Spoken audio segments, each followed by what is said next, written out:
Amid the escalating campus protests, dozens of helmeted police entered Columbia University on Tuesday night to arrest and disperse pro-Palestinian protesters who took over campus buildings nearly 24 hours earlier. Now, moreover, a Columbia University spokesperson has said that the demonstrators who broke into Hamilton Hall were led by people not affiliated with the university. Police climbed up to the second story of Hamilton Hall. 50 officers used an elevated ramp to climb into the building through a window.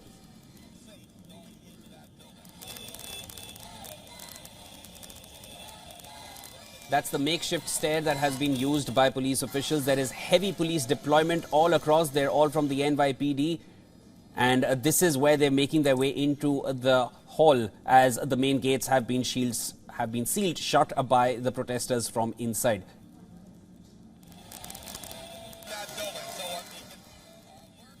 Dozens of other officers surrounded the nearby protest site, and onlooking students standing outside the campus jeered them with shouts of shame, shame. Officers were also seen leading handcuffed protesters to police vehicles outside campus gates.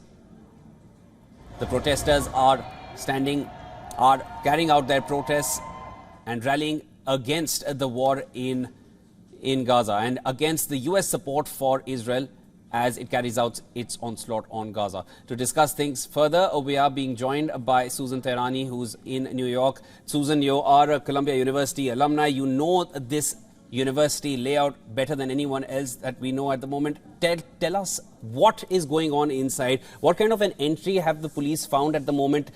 Can they find a different entry into the hall, and how would they be kind of evacuating the protesters from inside? Yeah, so Columbia University has a number of entrances. These officers, they didn't enter through the main gates. We saw images of them going into Hamilton Hall with a ladder through the second floor, and then the other entrance that they entered was a side door on 114th Street. You can imagine there are Columbia occupies not only two main streets, but two side streets as well, sort of like a square. But we are being told now that the NYPD has cleared Hamilton Hall. They have cleared the encampments, and we're seeing that buses and vehicles where demonstrators and protesters have been arrested for trespassing, filled with those demonstrators, about a dozen of them, are taking off and moving away from Columbia's premise and also the streets surrounding it.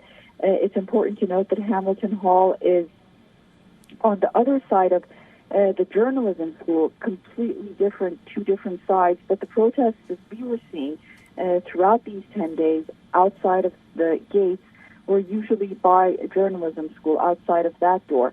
And while Hamilton Hall and those demonstrators are very far from each other, they both have this perfect view of the lawn where these encampments were and where commencement is to take place. So the university also wanted to just say that, these arrests are happening because of trespassing violations and not because of the students' right to peacefully protest. But that's something that's up for debate right now. But yeah, as a former student, I never imagined Columbia's campus looking like the way it does, or it did, at least in the last 10 days. Susan, this Hamilton Hall, again, has been used for protests several times in the past as well, in 1968, 1985, in the 90s as well. Is there you feel that the protesters purposely used this hall to, carry out their message so that it reaches out, playing on the historical fact that the hall has been used for protests in the past as well? Mm-hmm. Yeah, that's a really good point. One of the reasons for that is because it's easier to get into. It's not as hard as the other buildings. For example, the journalism building, you would need a key fob, you would need a special card to get into for students.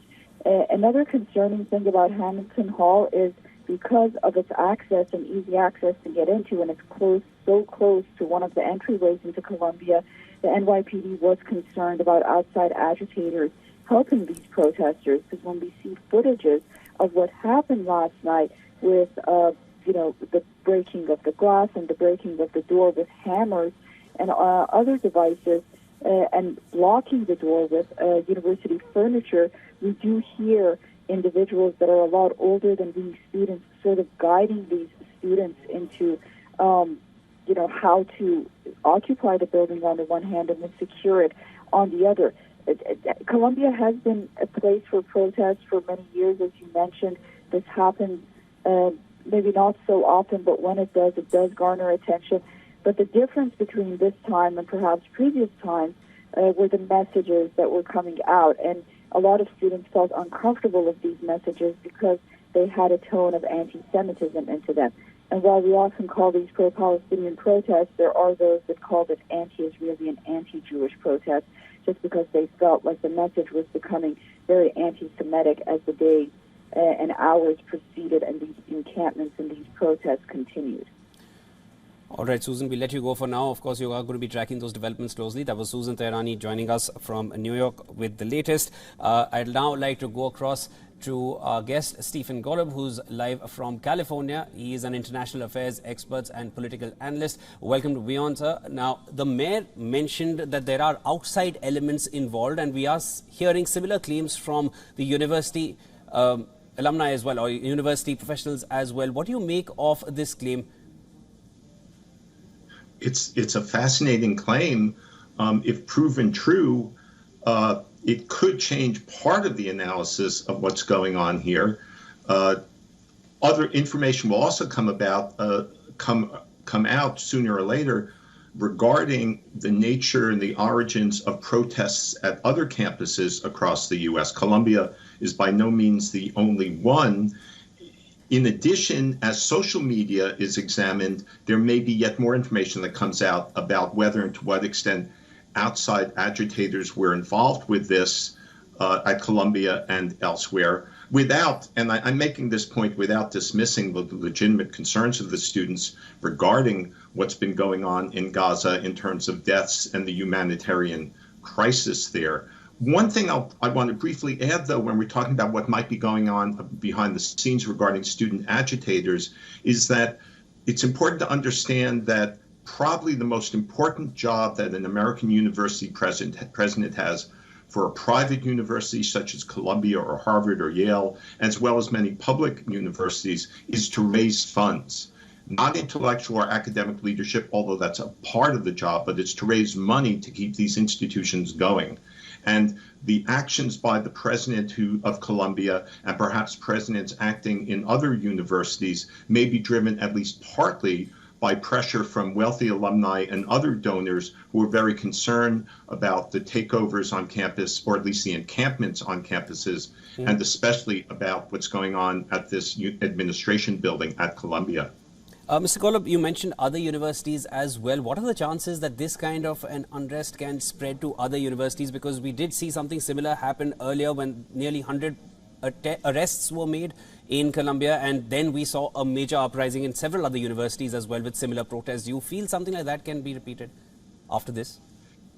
Yeah, that's a good question. And to tell you the truth, I think it can go both ways at this point. It could be that students or perhaps some outside forces in other universities will be inspired or have taken example from what's going on at Columbia. Or, on the other hand, that things may begin to die down as they have begun to at some universities. I'm an alumnus of Brown University, another Ivy League school, which happens to have reached an accommodation with its students to discuss divestment down the line in the months to come, and which has in turn contributed to a diminution of the student protests there. And there are a few other developments going on in other campuses towards peacefully resolving this and the students stepping back from the encampments and other protests. But we'll just have to see which way it could go. And it could be that in some campuses, it'll go in one direction, more agitation and takeovers. In others, that it will go in another towards peaceful resolution fairly quickly. Mr. Golub, I just want to take a little political analysis from you as well. With elections around the corner, what kind of pressure would this be putting on the Biden administration, as Blinken is still struggling to get Israel to agree to the ceasefire while Israel remains adamant on a Rafah offensive? I'm smiling because I was afraid you were going to ask that question. It puts a lot of pressure on the Biden administration. This drives real divisions within the Democratic Party between those who are, to oversimplify, Israel or pro-Palestine or falling somewhere in the middle. On top of it, Biden is dealing with a really recalcitrant prime minister in Israel, Benjamin Netanyahu, who, as your lead-in indicated, most Israelis want to see out of office, very legitimately so. He's the worst prime minister in the country's history.